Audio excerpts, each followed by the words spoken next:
All right, 4 games to go. What do the Lions have to do to make the playoffs? We tell you.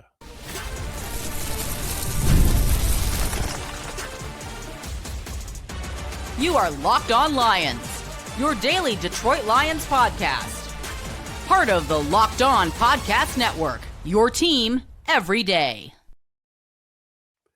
Welcome, everybody. This is the Locked On Lions, Locked On Podcast Network, the #1 sports podcast network. Matt Dery with you on a Wednesday, December 10th into Thursday, December 11th. Thanks for making us your first listen, everybody, and checking us out wherever you get your podcast. Thank you to our everydayers that are out there that watch or listen to the podcast daily. That includes Big Lions fan and the best beard trimmer on the east side, Antonio Perez. Coming up on the podcast today here on Locked On Lions, the history between these two teams. Remember the last time the Lions played at SoFi? You might not remember, but we will tell you about that game, which was a lot closer than people thought in year one under Dan Campbell. We've got a call of the day that we will bring you. If you want to be our call of the day, go to speakpipe.com/Dery podcast page. Leave a voicemail. Also, where are the Rams weak on defense?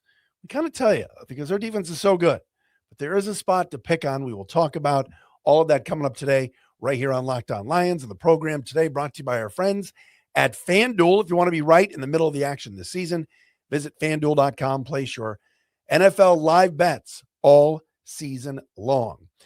We'll talk to our man Dan McCain from Locked On Rams tomorrow on the Thursday crossover. A lot to get into, certainly when you're talking about Lions and Rams. And I want to start with this. The Everydayers Club, it's live. It's out there for you. We will tell you more about it. But on the Discord, our man Steve checked in and sent me the odds, the playoff odds, according to the New York Times, which is pretty cool. So kind of just, I said Dan McCain, Doug McCain, host of the Rams. Jeez, my bad, Doug. We'll see Doug tomorrow. Anyway. Playoff odds from the New York Times for the Lions for these last 4 games. What does this team have to do to get into the tournament? Simple. All right. They're playing at the Rams this Sunday, home against the Steelers next Sunday at 4:25. So back-to-back 4:25 games. And excuse my voice. I'm battling through laryngitis here. Christmas Day at the Vikings, also at 4:30 Eastern. And then week 18 at Soldier Field against Benedict and the Bears. Gosh, how many times have you guys been scrolling on your Instagram or TikTok and there's just video after video of Packers fans singing, "The Bears still suck, the Bears still suck." After the Packers beat the Bears, that song just comes out of the woodwork. Anyway, I digress. If the Lions win their last 4 games and finish 12-5, they'll have a 52% chance of winning the division and they will make the playoffs. 100% in the playoffs. If the Lions finish 11-6, they beat the Rams, but they lose to the Steelers, beat the Vikings, and knock off the Bears, they'll finish 11-6, and they'll have a 97% chance to make the playoffs.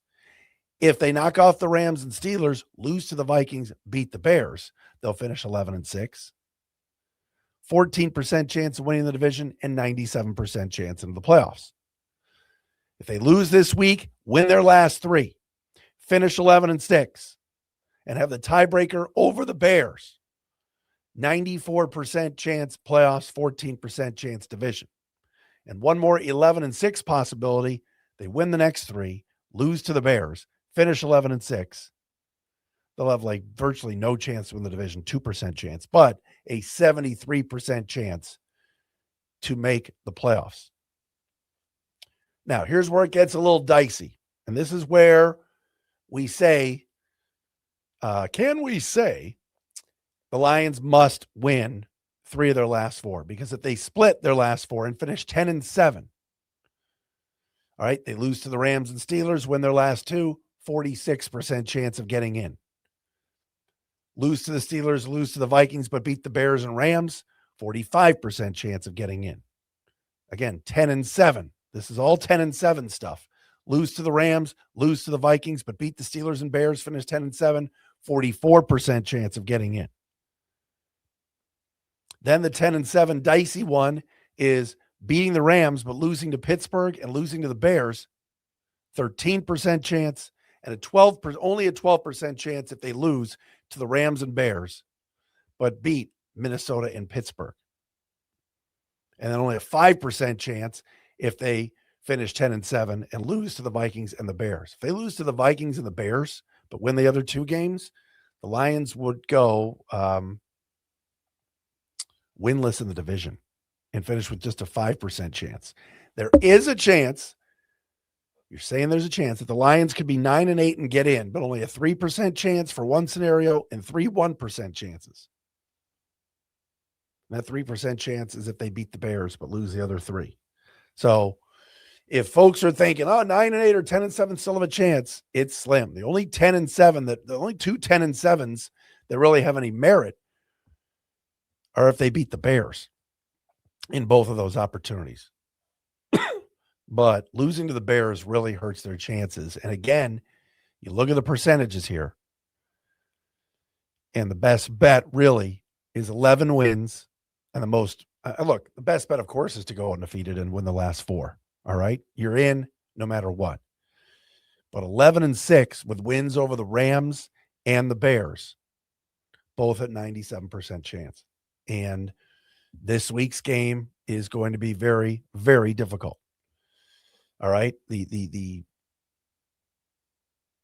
line has already moved. Our friends at FanDuel already have moved the line. The Lions were 4.5-point underdogs as an open. It's now at 5.5. All right. Money is on the Rams now to win, and the points have moved up. So that's never a good sign that the sharps early on like the Rams. All right. So the Lions are getting more points. We know about the Stafford and Jared Goff and Sean McVay angle, and we talk about it with Doug tomorrow, but I truly believe it would be awesome to go in there and win, but you're going to have to play near flawless football. And it sounds like you're not going to have Kirby Joseph. We know Brian Branch isn't going to be there. And Thomas Harper is still in concussion protocol. So it doesn't make it easy to go in there and face the Puka Nakuas, the Devontae Adams, Kyron Williams. Blake Corum's having a big second half here so far. And it's a really, really good team. But keep this in mind. This could be a big factor on Sunday. And I'm not sure it's going to be, but it could be. Rams next week play on a short week in Seattle against the Seahawks. Rams win this Sunday, they clinch a playoff spot, but they beat Seattle next Thursday night. The division's all but theirs. That's a monster game in the NFC West. I'm not saying the Rams are going to look ahead this week. You know they don't want Jared Goff coming into SoFi Stadium and beating them. But just keep in mind what's next for LA. A short week with division rival Seattle, also right on their tail for top spot in the NFC, best record in the NFC West. That could make things interesting, certainly for LA. But right now, the Lions, look, it's cliche and everything else, but they got to take it a game at a time. They really do. They've got to go into LA and find a way to win. And if they don't, that does not mean the season's over. It just means they've got to basically win. They got to win their last 3. And man, I just have this eerie feeling that the Bears are going to have a 1-game lead on the Lions going into week 18. And if the Lions win that game, they go in and they make the playoffs and they knock the Bears out. And if the Bears win, they knock the Lions out. Could you imagine what that week is going to be like on this show? Oh my God. And in this town, you got to beat Ben Johnson at his house to get into the tournament. We thought at the start of the year it was not going to be easy. We looked at the schedule and said 10, 11 wins. I don't think we thought the Bears would be this good. Look, they're not great. Nobody in this conference is great. These people are saying the Lions have no chance to beat the Rams this week. What? Rams are good. All right, they're 10-3. Did you watch them 2 weeks ago when they went to Carolina and stunk? Did you watch them for parts of this past Sunday at Arizona with some of the sloppiness that they had, some of the turnovers? Cardinals, McBride, And Michael Wilson lit them up. And we will discuss how that happened and where the Lions might be picking on the Rams coming up next, right here on a Wednesday, Locked on Lions.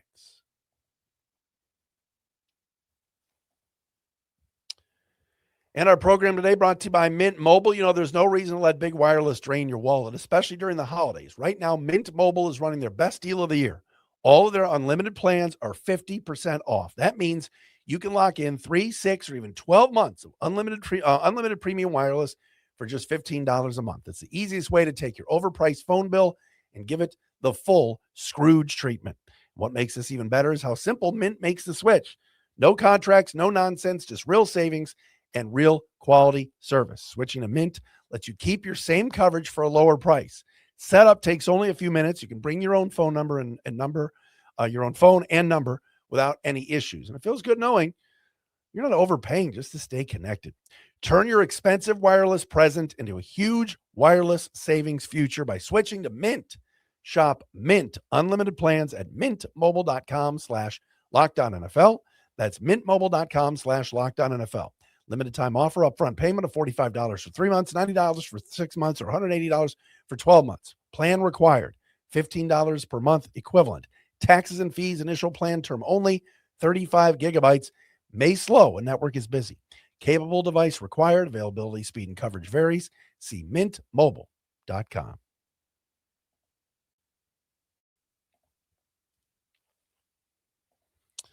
All right, welcome back. Matt Dery with you, Locked On Lions. Thank you for making us your first listen of the day and checking us out again wherever you get your podcast. Thanks for making Locked On the #1 sports podcast network. All right, you already live your team every day. Now, take it up a level and go ad-free by joining the Everydayer Club today.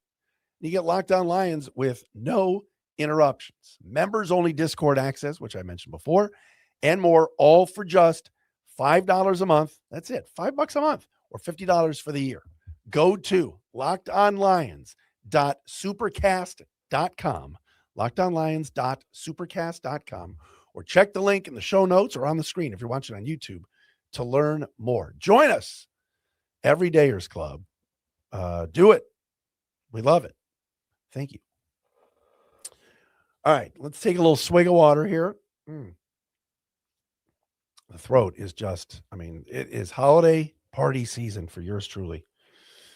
Making the rounds and working hard. So battling. Appreciate you being with us. Again, crossover tomorrow, Doug McCain, the host of Locked on Rams. High energy. We like Doug. Doug's a good man. All right. Where are the Rams weak? Think about the Rams defense for a second and what you know about LA. All right. You know their edge rushers are really good. Whether it's Jared Verse, Braden Fisk, Kobe Turner, Byron Young. They play a 3-4, but they got 4 guys coming off the edge that can really get to the quarterback.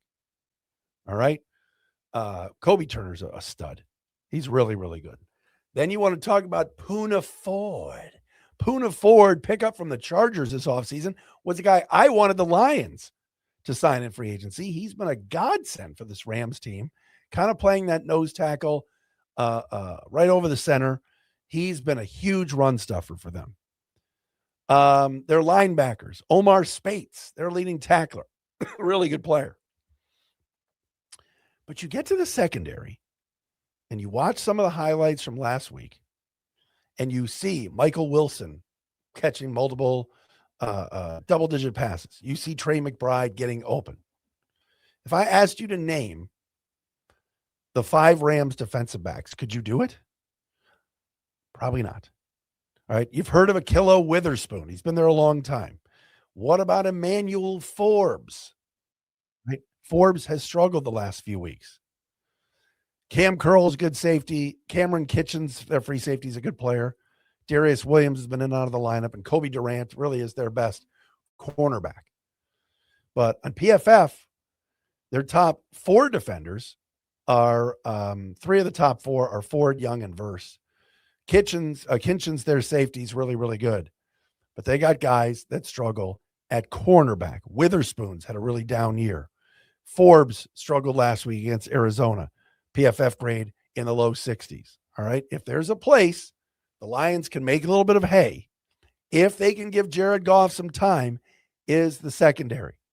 Jameson Williams, Amon-Ra St. Brown, Raymond, Tesla, heck, throw in TK85.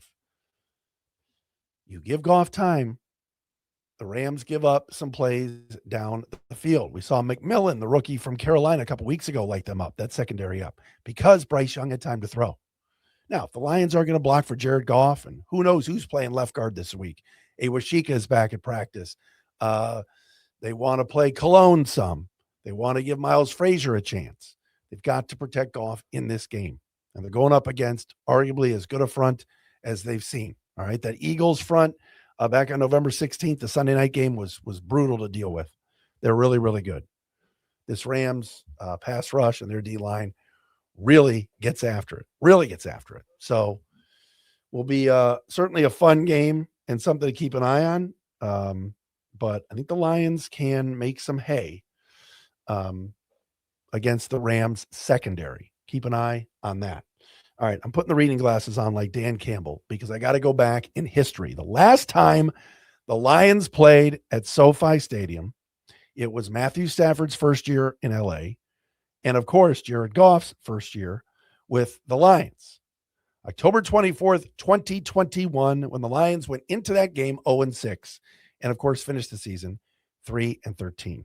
Lions lost that game 28-19, but led after three quarters, 19-17, thanks to 4 Austin Seibert field goals.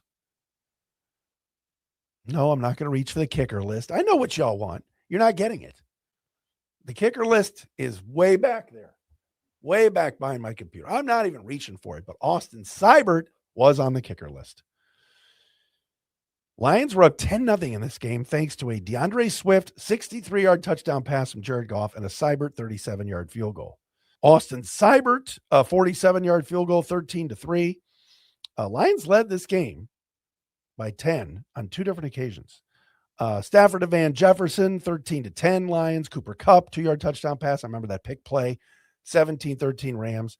But the Lions cut it to 17-16 at halftime, and 19-17 they led after 3.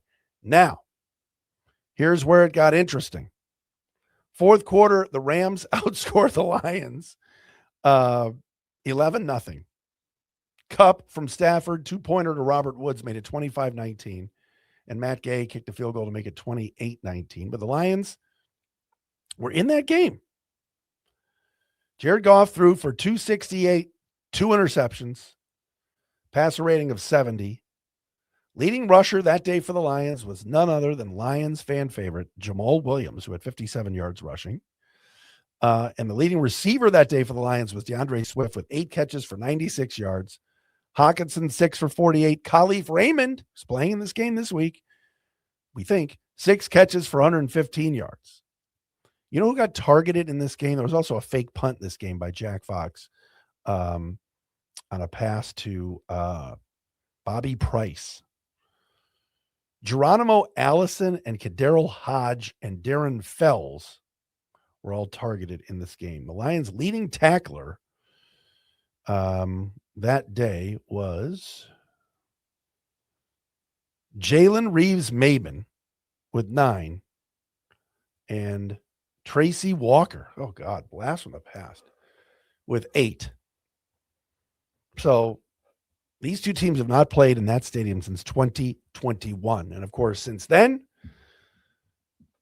big playoff win for the Lions in 2023 and the season opener 2024. The Lions won both those games. Those were tight games. One was a 1-point win. One was a 3-point win. But people look up and go, well, they lost by 28-19. They lost by 9 the last time they played in LA. The Lions led that game going into the fourth quarter. And that, of course, was a Rams team that was 5-1 and went on to win the Super Bowl. So a little history there. A lot of fun. Some of those names that I mentioned for the Lions and Rams that day. But not that many guys from that team are back. Like I mentioned, Khalif Raymond, Jared Goff obviously played in that game. Taylor Decker played in that game. Gaines Media poster boy Alex Anzalone played in that game. Don Muehlbach's now on the coaching staff. He was playing in that game as the long snapper. Austin Seibert, always loved dusting off the kicker list. All right. Call of the day. We have not done one of these in a while. You want to be our call of the day? Please leave us a voicemail at speakpipe.com/Dery, Dery podcast page. We will play our call of the day and react to it coming up next here on a Wednesday, Locked on Lions.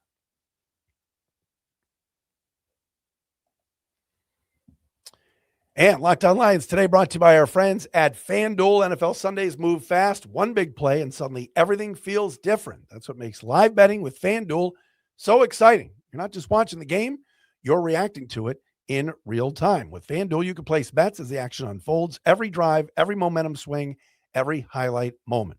Live betting is best when the game starts to shift. Look, a receiver might get hot, the defense tightens up, or the momentum flips after a turnover. FanDuel lets you jump into that moment. They got live spreads and money lines that adjust instantly during games. Player props update as guys heat up. You can bet next touchdown scores, drive results, totals, and more. It keeps you locked in every snap, every drive, every possibility. And again, if you go to FanDuel.com right now, you will see your Detroit Lions plus 5.5 at the Rams. When was the last time the Lions were a 5.5 point underdog? It's been a while. Want to be right in the middle of all the action this season? Visit FanDuel.com and place your NFL live bets all season long. FanDuel, the game moves fast, and so can you.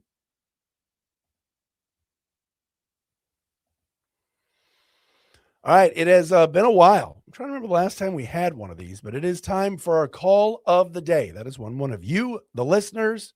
Maybe you're an everydayer. Steve Facine is an everydayer. He's on the Discord now. He's a part of the Everydayer Club, and he is called in on our SpeakPipe voicemail system. Again, it's speakpipe.com/Dery, Dery podcast page. Let's hear from Steve. He is our call of the day. What's up, Diesel? Steve Facine here. Longtime listener. We haven't talked since the Hall of Fame game. Thanks for having me on. All right, so it's Rams week. Matthew Stafford and the Rams. How are we going to beat these guys? I had a couple thoughts. I think we're going to have to do a couple things different. I wanted to get your opinion. I think number one is Jared Goff. Is he going to be able to throw a forward pass down the field over 20 yards? He's had J-Mo streaking multiple times. He's never even really attempted to even give him a chance. And the one time I think he did throw one deep, he missed Tesla by a mile. Looked like a wounded duck up there. Is Goff not comfortable throwing it deep? What's your thoughts on that? And then two, obviously the O-line is going to have to come to play because we can't be having a game like we did against the Eagles or the Packers twice where Goff is just under pressure the entire game. So how does the O-line build off their performance last week? So what are your thoughts? How do we get a win, Diesel? Thanks, man. Merry Christmas. Let's talk soon. All right. Thank you to our man, Steve Facine, one of our everydayers, checking in on the SpeakPipe voicemail system. You know, he brings up a very interesting question. We talked about this a couple of weeks ago. We had some stats from our friends at True Media to back it up, that the Lions were throwing the least amount of deep balls in the league, that their average air yardage was the lowest in all of the NFL, 32nd out of 32 teams. And what we've seen over the last couple of weeks is that the Lions are, capital A, capital R, capital E, they are throwing the ball a little bit down the field more. Now, once Goff got comfortable last weekend or last Thursday against Dallas, after he was sacked by none other than James Houston, offensive line did a pretty good job pass blocking. And after that first sack in the first quarter, Goff wasn't sacked the rest of the night. So I think Goff, as the game wore on, got more comfortable going down the field. They have got to block those guys up front. We could sit here and talk all day about throwing the ball deep, but if Fisk, Turner, Young, and Verse are getting around the edges or stunting or playing a little game up front, Goff's not going to have the time to throw. But you can't tell me that going into SoFi Stadium in LA, where there will be a lot of Lions fans, Jared Goff does not want to put up big numbers against his former team. This is the head coach and Sean McVay, and I don't care if he's been gone for 5 years. Jared Goff, this is his 5th year with the team. But see that thing on his shoulder? It's still there. That chip on his shoulder is still there. He's still going to be across the way from the guy who didn't want him anymore, who benched him in a playoff game for John Wofford,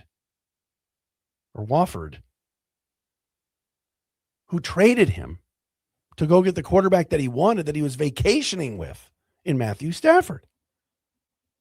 That will always be there for Jared Goff. So you can't tell me he does not want to chuck one down the field to J-Mo for a big play. Of course he does. Question's going to be, is there just going to be enough time for him to do it? Set his feet, have the time, because the receivers, obviously, whether it's Tesla or Raymond or TK or whomever, Amon-Ra, have got to get down the field in order for Goff to throw it down. But the idea of let's at least show them, move the safeties back a little bit, I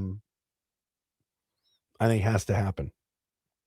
And yes, as Steve talked about, the offensive line has got to come up big. I think running the football, controlling the clock, and keeping that Rams offense off the field. This is the number 1 first quarter offense in the league for scoring. The Rams come out and they score early. They jump on teams. Arizona, if you watched that game last Sunday, and I've been watching some of it, I mean, they quit at the end of that game. The Rams just mercied them. So, Lions are better than the Cardinals. This would be some kind of statement win to go out to LA and win. It's going to be very difficult to do. They've only lost 3 times all year. But man, would this be a great road win to get. All right, Doug McCain, Locked On Rams tomorrow on the Thursday crossover. Everydayers, sign up for that Everydayer Club. Appreciate all of you. Thanks for making us your first listen, checking us out wherever you get your podcast. Don't forget TikTok and Instagram, Locked On Lions. Like us and follow. See you tomorrow.